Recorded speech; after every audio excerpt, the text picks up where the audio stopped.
오늘은 마태복음 19장 13절에서 30절까지의 본문입니다. 마태복음 19장 13절에서 30절까지 말씀입니다. 교독하겠습니다. 그때 사람들이 예수께서 안수하고 기도해 주심을 바라 어린 아이들을 데리고 오매 제자들이 꾸짖거늘 예수께서 이르시되 어린 아이들을 대답하고 내게 어디 있을 그하지 말라. 천국에 있는 사람의 것이니라 하시고 그들에게 안수하시고 거기를 떠나시니라. 어떤 사람이 주께 와서 이르되 선생님이여 내가 무슨 선한 일을 하여 영생을 얻으리까. 예수께서 이르시되 어찌하여 선한 일을 내게 묻느냐. 선한 이는 오직 한 분이시니라. 내가 생명에 들어가려면 계명들을 지키라. 이르시되 어느 계명이니까. 예수께서 이르시되 살인하지 말라, 가늠하지 말라, 도둑질하지 말라, 거짓 증언하지 말라.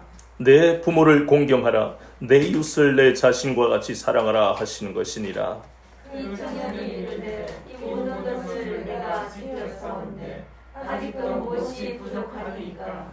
예수께서 이르시되 내가 온전하고자 할진대 가서 내 소유를 팔아 가난한 자들에게 주라. 그리하면 하늘에서 보화가 내게 있으리라. 그리고 와서 나를 따르라 하시니 그 청년이 젊은 마음으로 이 말씀을 듣고 근심하며 하니라. 다시 너희에게 말하노니 낙타가 바늘귀로 들어가는 것이 부자가 하나님의 나라에 들어가는 것보다 쉬우니라 하시니 제자들이 듣고 몹시 놀라 이르되 그렇다면 누가 구원을 얻을 수 있으리까. 예수께서 그들을 보시며 이르시되 사람으로는 할 수 없으나 하나님으로서는 다 하실 수 있느니라. 이에 베드로가 대답하여 이르되 보소서 우리가 모든 것을 버리고 무엇을 따라옵사온데 그런즉 우리가 무엇을 얻으리까. 예수께서 이르시되 내가 진실로 너희에게 이르노니 세상이 새롭게 되어 인자가 자기 영광의 보좌에 앉을 때에 나를 따르는 너희도 12보좌에 앉아 이스라엘 12지파를 심판하리라. 또 내 이름을 위하여 집이나 형제나 자매나 부모나 자식이나 전토를 벌전하다 10배를 받고 또 영생을 상속하리라. 같이요. 그러나 먼저 된 자로서 나중되고 나중된 자로서 먼저 될 자가 많으니라. 아멘. 오늘은 마태복음 19장 13절에서 30절까지 본문을 통해 부자 청년과 제자들 하는 제목으로 같이 은혜를 나누겠습니다.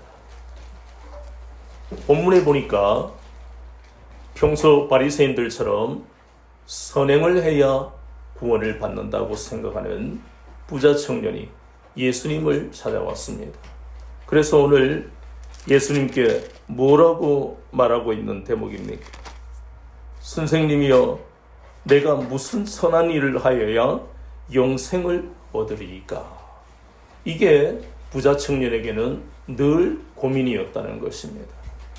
그런데 예수님은 이 부자 청년에게 오늘 본문의 말씀 17절부터 21절까지가 부자 청년과 예수님의 대화 속에 나오는 것인데 그 대화 속에서 분명하게 그에게 말씀하시는 것이 바로 우리의 예수님만이 우리의 구원이시며 하나님께로 나아가는 유일한 길이다.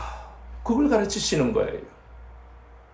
우리가 잘 아는 대로 요한복음 14장 6절에서 나는 길이요 진리요 생명이라고 말씀하셨습니다. 그래서 예수님이 아니고서는 아버지께로 올 자가 아무도 없다고 말씀하신 거예요.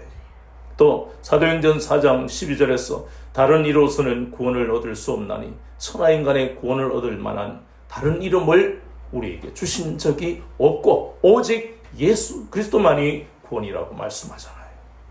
히브리서 10장 19절 20절에서는 성소와 지성소를 가로막고 있던 휘장이 찢어짐 같이 예수님은 우리를 위해 하나님과 우리가 원수되었을 때 그 몸을 찢으시고 우리에게 새롭고 살 길을 열어주셨다고 분명하게 성경은 말씀합니다. 아멘. 그러면 이 진리의 말씀, 생명의 말씀을 듣고 있는 부자 청년뿐만 아니라 많은 사람들이 영생의 길을 지금 찾고 있잖아요. 그런데 예수님은 분명하게 이 청년에게 그리고 오늘날은 기록된 성경을 통해서 생명의 길이 분명하게 예수님을 믿어야만 그 길로 갈 수 있다는 것을 말씀하고 있다는 것입니다. 아멘. 예수님은 또 청년에게 또 말씀하고 있습니다. 너는 무엇을 지키라고요? 생명에 들어가려면 계명들을 지켜라. 그리고 내 이웃을 내 몸같이 사랑하라. 예수님은 분명히 이 생명의 말씀을 부자 청년에게 듣게 하시고 가르치셨어요. 그 다음에 반응은 부자 청년이 어떤 길을 선택하느냐에 달려 있습니다. 많은 사람들에게 복음은 전해졌습니다. 그리고 성경을 예수님을 믿지 않으면서 연구하는 사람들도 많이 있습니다.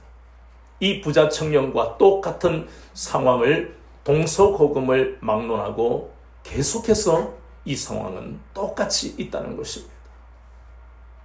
그러면 우리는 이제 궁금합니다. 부자 청년이 어떤 생각을 가지고 어떻게 반응했는가?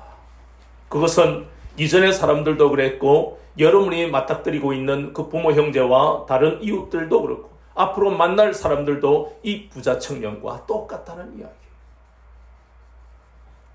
부자 청년은 예수님 앞에 말씀하고 있습니다. 예수님, 저는 계명을 다 지키고 있습니다. 계명을 다 지키고 있다요. 이건 대단한 것 아닙니까? 불신자 같으면 율법이, 이방민족 같으면 율법이 주어지지도 않았고 관심도 없어요. 이미 시작하고 있는 출발선에 있는 것이 아니라 그 길을 걸어가고 있는 것처럼 보인단 말이에요. 그런데 예수님은 뭐라고 하십니까? 오늘 말씀해 보니까 그 청년이 이르되 이 모든 것을 내가 지켰사온데 아직도 무엇이 부족하니까. 이 예수님과의 대화 속에서 청년의 문제점이 여기서 나타납니다. 뭐가 또 부족합니까? 이걸 다 지켰는데 어째서 영생의 길을 내가 찾지 못하는 것입니까? 이것은 청년의 고민이지만 예수님은 정확하게 이 청년의 문제가 무엇인지를 깨닫게 하는 거예요. 이 청년은 바로 율법을 지키는 것이 선민 이스라엘 백성의 그러한 합당한 삶이지만 이 청년의 문제점은 율법 준수가 형식적이다 하는 겁니다. 율법은 형식과 내용 두 가지가 있는데 이 청년은 형식밖에는 없다는 것입니다. 그렇게 이야기할 수 있는 근거는 내 이웃을 내 몸같이 사랑하라 라고 말씀하시면서 너의 소유를 팔아 가난한 자에게 나누어 주라 하는데 여기서 걸려버리는 것이에요. 정말 내 이웃을 내 몸같이 사랑하는 그 율법을 실천하고 있다면 이 청년이 근심할 이유가 전혀 없다는 것이에요. 그래서 이 청년의 문제뿐만 아니라 오늘날의 많은 사람, 복음을 들었음에도 불구하고 예수님께 나오지 못하는 이유를 우리에게 짐작하게 하는 것입니다. 그것은 바로 형식적으로 받아들이기 때문입니다. 이 청년이 그런 것처럼 율법의 내용, 하나님의 생명의 말씀의 내용에 대해서는 관심도 없고 영적인 의미까지는 더더욱 모른다는 것입니다. 이 청년의 입장에서 우리는 율법의 대표적인 몇 가지 예를 들어보면 우리가 지난번 나누온 적이 있던 레위기서의 예를 들면 16장에서 하나님은 이스라엘 백성들에게 7월 10일이라는 거룩한 날, 복된 날을 주셨습니다. 그날이 왜 복됩니까? 7월 10일에는 대제사장이 단 하루 그날에 모든 백성들의 죄를 하나님 앞에 고하며 속죄의 날이 되는 정말 복된 날이라는 것이에요.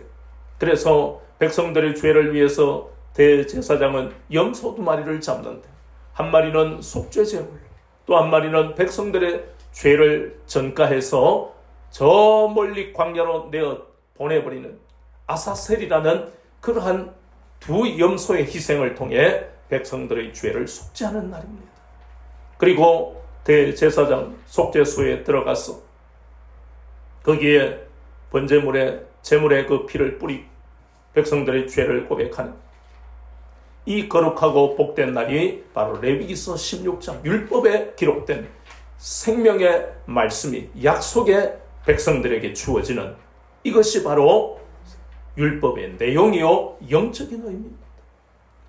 레위기서 22장에 보면 하나님은 이스라엘 백성들에게 너희들은 제물을 어떻게 바쳐라고요? 온전한 제물을 바쳐라. 온전한 제물, 흠이 없는 제물을 바쳐라. 그렇게 말씀하시잖아요. 흠이 없는 제물을 바쳐라. 그러면 이 말씀을 가지고 청년을 보면 이 청년이 율법을 형식적으로 준수하고 있다는 것을 알 수 있잖아요. 흠이 없는 제물을 바쳤다면, 그 마음에 제물에 대한 집착이나 탐심이 없었다면 왜 가난한 자에게 못 나눠주느냐 말입니다. 레위기서 25장에는 안식년과 희년에 대한 말씀이 나옵니다. 7년 동안 하나님이 주신 은혜로 그 논과 밭을 갈아서 그렇게 수확을 했다면 7년째에는 놀게 해라. 땅도 쉬고, 그리고 거기에서 수확되는 것은 너희 남종과 여종에게 혹은 짐승들이 먹도록 이웃이 먹도록 놔두라 하는 게 안식년의 말씀이에요. 우리가 이 땅에 살아가면서 부자로 살아가고 권력을 가지고 살아간다는 것은 하나님이 주신 은혜라는 것을 깨닫는 것이 바로 안식년이에요. 다른 사람을 위해서, 다른 교회를 위해서 헌신하고 섬기며 살아가는 삶의 자세가 바로 말씀에 기록되어 있잖아요. 희년은 더 큰 은혜입니다.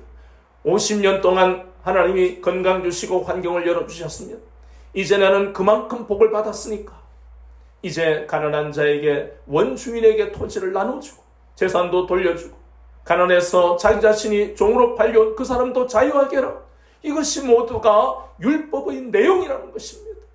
이 부자 청년은 이 율법, 이 복음의 내용을 모를 뿐더러 영적인 의미를 깨닫지 못하니까 그의 마음속에 물질에 대한 집착을 버리지 못했다는 것이에요. 창세기 19장 6절에 우리가 잘 아는 대로 롯은 하나님 앞에 값없이 구원의 은혜를 받았어요. 그러나 그는 자신의 육체와 마음이 원하는 대로 소돔 고모라에 살다가 이제 천사를 통해 하나님께서 이곳을 유황과 불로 다 태워버릴 것이다. 하나님의 심판의 말씀 앞에 아이고 내가 잘못 살았구나. 정말 하나님 앞에 죄를 짓고 살았구나. 하나님 감사합니다. 이렇게 나온 것이 아니고 내가 지금까지 모아놓은 이 재산은 누구 것이 되냐? 다 없어지면 나는 어떻게 하지? 지체하더라. 물질에 대한 이 집착은 이렇게 무서운 것입니다. 영혼이 구원받는 유일한 그런 길이 있는데도 불구하고 그 미련을 버리지 못하게 만드는 것이 물질의 집착, 세상의 집착입니다. 누가복음 12장에도 어리석은 부자가 그렇지요. 마태복음 6장 24절에 하나님과 재물을 겸하여 섬길 수는 없다고 분명히 말씀하고 있습니다. 이러한 문제가 부자 청년에게 있었던 것뿐만 아니라 예수님이 주와 그리스도가 되심을 깨닫지 못하는 영적인 무지 상태에서 자칭 선민이라고 하고 살아갔던 사람이에요. 오늘날 많은 사람들이 교회를 다닙니다. 그러나 예수님이 주와 그리스도가 되심을 그것을 믿는다면 우리는 다시 한번 내 판단과 행동 이전에 말씀을 통해 주님 말씀해 주세요. 깨닫게 해주세요. 내가 지금 선택하려는 이 길이 맞는지 생명의 길로 온전히 가고 있는지를 깨닫게 해주세요. 그것이 바로 주님을 의지하고 우선순위를 주님께 두는 그런 자세입니다. 그런데 부자 청년은 그렇게 하지 않았습니다. 자신은 율법을 잘 지킨다고 생각합니다. 그리고 자신은 지금까지 선민으로 살았다. 그러나 예수님 앞에 자기 자신이 영적으로 완전히 벌거벗게 된 이 상황 속에서 그가 예수님이 어떤 분인가를 깨달았다면, 그리고 예수님의 이 생명의 말씀을 듣고 그의 자아가, 그의 자기의가 깨워졌다면, 그는 주여 내가 죄인입니다. 많은 사람이 예수님 앞에 무릎 꿇고 겸손히 엎드렸던 것처럼 이 청년도 무릎 꿇었을 텐데, 그러면 그가 그렇게 찾던 영생의 길이 그에게 주어졌을 텐데.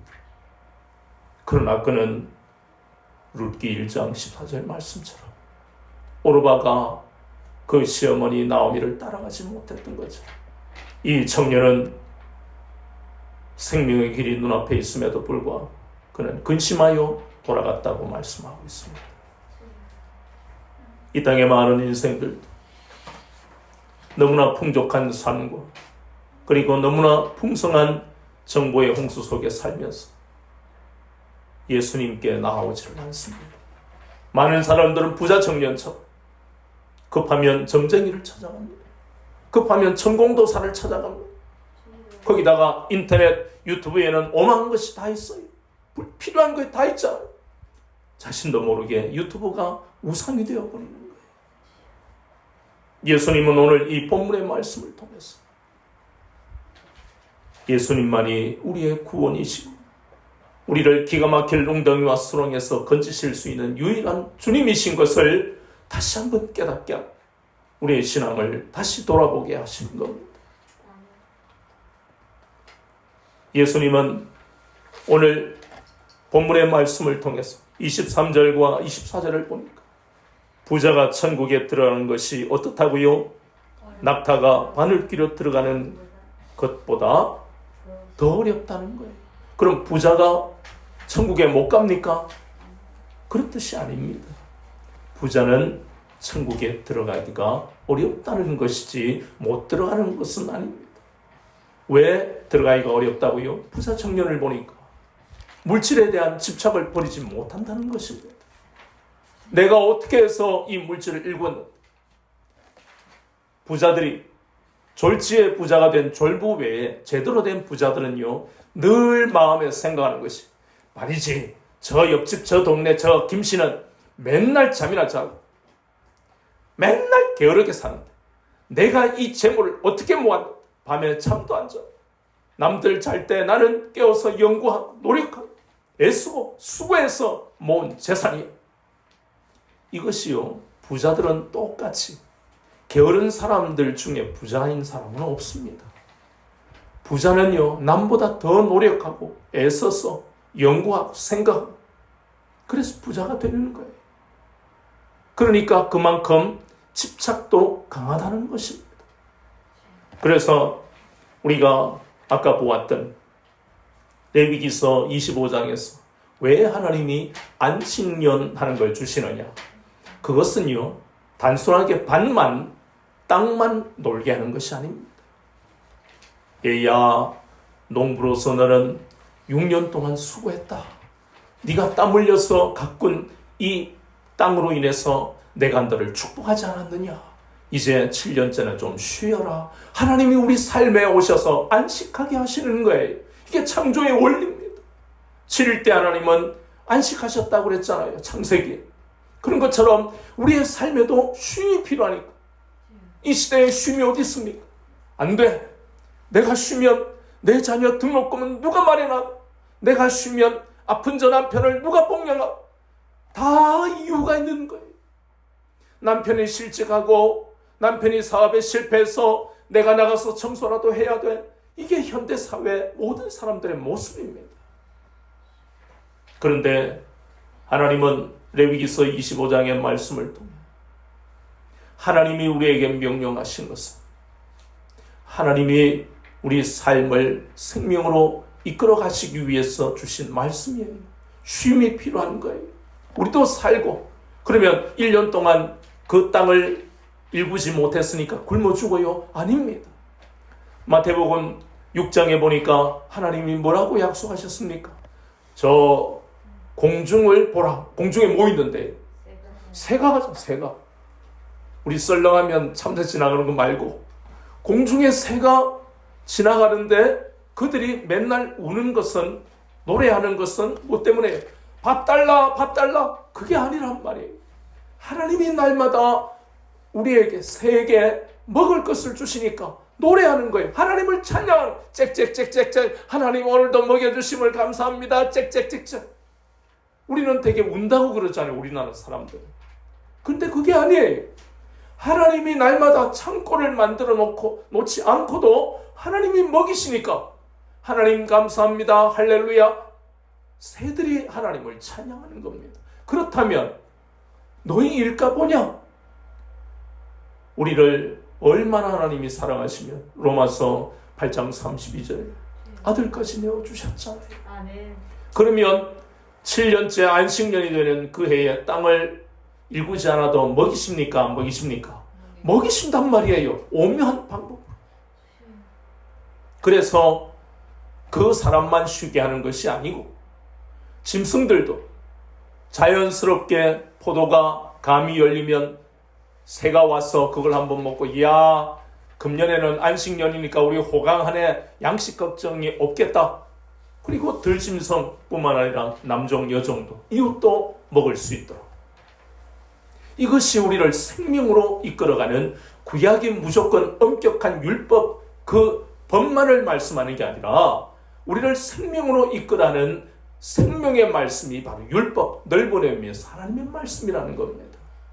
그 말씀이 바로 에스겔서 20장 11절의 말씀이고, 그리고 로마서 7장 10절의 말씀, 누가복음 10장 28절이 모두가 이 말씀대로 행하면 살리라 말씀하는 거예요. 생명으로 이끄는 계명이다, 이렇게 성경은 말씀하고 있습니다. 그런데 이 어리석은 부자 청년은 생명으로 이끌어가고 누구에게나 예수님을 믿기만 하면 영생이라는 놀라운 은혜가, 특권이 주어지는데도 불구하고 그는 근심하여 돌아가 버렸습니다. 이 시대의 많은 사람들은 눈에 보이는 대로 생각하고 판단합니다. 그러나 진리는 항상 감추어져 있는 것입니다. 여러분 한 분 한 분이 거룩한 성령님이 거하시는 성전인데 여러분을 외모로 판단하는 어리석은 이 시대 사람들, 이 부자 청년처럼 날마다 방황합니다. 영생의 길이 어디 있는지 찾고 있잖아요. 그래서 우리의 할 일이 많다는 것입니다. 이 제자들은 그러면 청년과 어떻게 달랐을까? 제자들은 아직 어리석고 영적으로 어립니다. 왜냐하면 지난 시간에 우리가 보았던 것처럼 예수님이 이혼은 부당해 라고 말씀하실 때 제자들이 그렇습니까 선생님? 이렇게 반응한 게 아니고 뭐라고 했습니까? 아이고 그러면 이렇게 결혼 못하겠네, 결혼하면 안 되겠네 그랬어요. 그리고 오늘 아니 부자가 천국에 가기가 힘들다니요, 왜 이렇게 반응하느냐? 그것이 그 시대의 사고방식이고 가치관이기 때문에 거기서 벗어나지를 못하는 거예요. 구약적 개념에서 축복은 바로 물질을 가진 것, 부자가 바로 복을 받은 사람이라는 것이 구약적 개념입니다.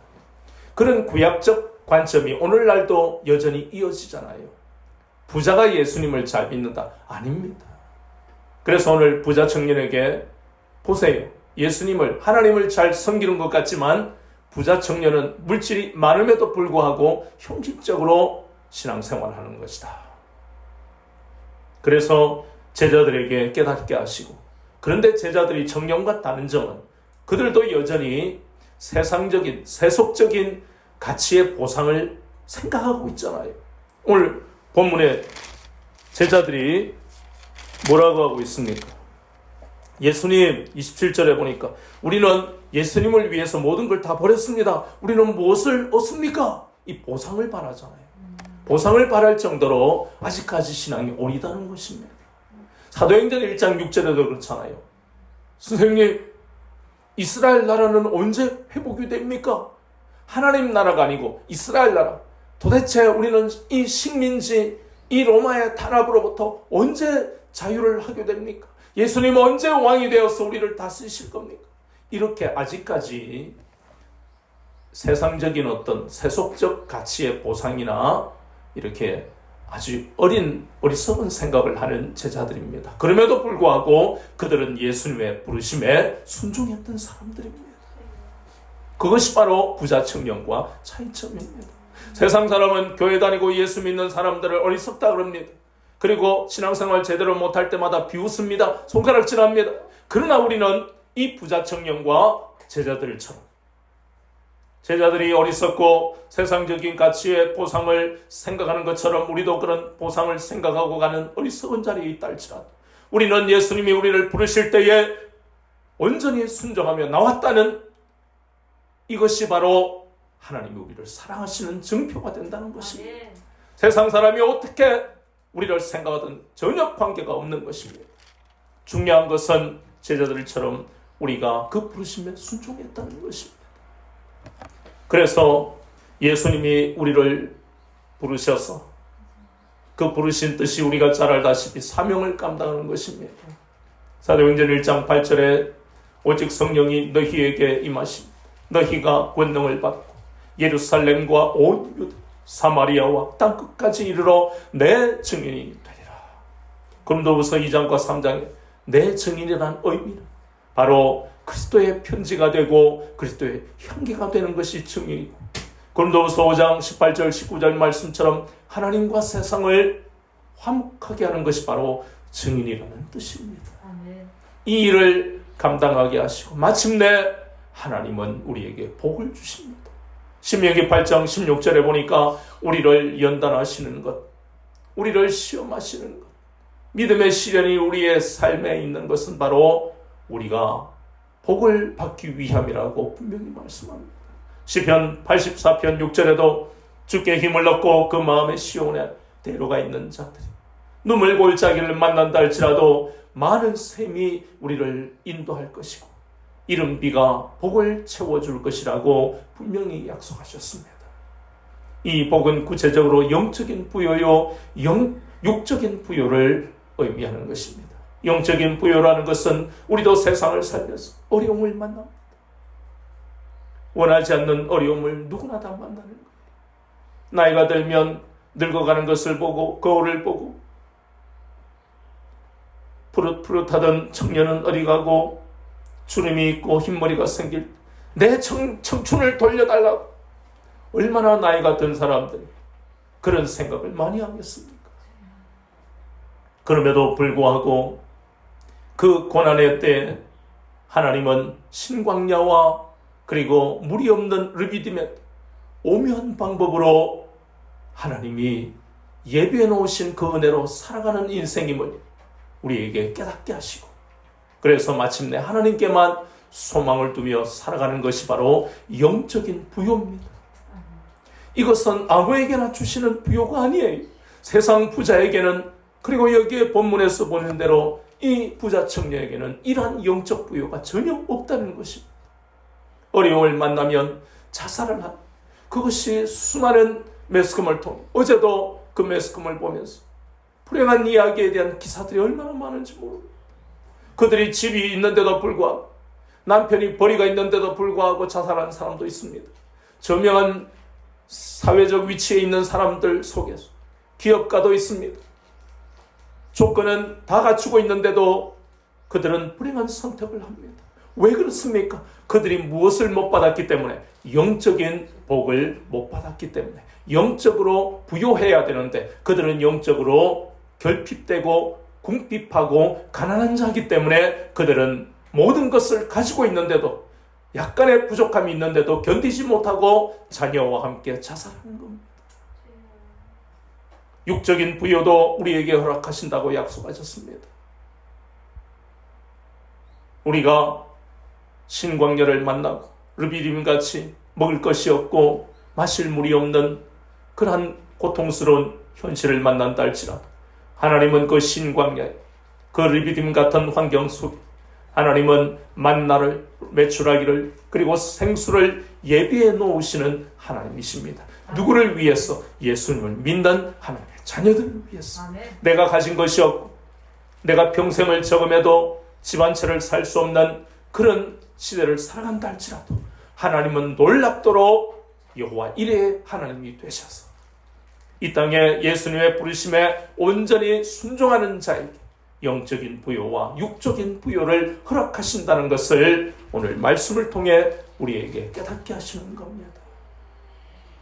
우리의 삶은 우리의 판단과 생각, 세상의 유튜브의 지식으로 살아가는 삶이 아니라 온전히 하나님의 말씀 속에서 놀라운 생명의 길을 찾아 내 현실이 지금 당장 어떻게 해결할 수 없는 참으로 힘든 현실을 만난다 할지라도 부자 청년처럼 오로아처럼 되돌아가는 그런 어리석은 삶을 살지 않게 하시려 날마다 우리에게 오셔서 우리를 두드리시고 깨우셔서 생명의 길을 가도록 성령님의 역사하심으로 우리를 복된 길로 인도하고 계신다는 겁니다. 단 한 가지 때문에 예수님이 우리를 부르셨을 때 우리가 그 부르심에 순종했기 때문에 그래서 날마다 하나님의 말씀을 깊이 알아야만 부자 청년처럼 하나님의 말씀을 형식적으로 외우기만 하는 수준에 머물지 아니하고 이 말씀의 그 깊은 의미와 영적인 의미를 깨달아서 그것이 말씀이 능력이 되는 그런 삶을 살아야만 우리는 이 복잡한 시대 많은 사람이 생명의 길이라고 넓은 문으로 갈 때, 넓은 길로 갈 때에도 우리는 오직 좁은 길로 우리 눈에 보이는 생명의 길로 걸어갈 수 있다는 것입니다.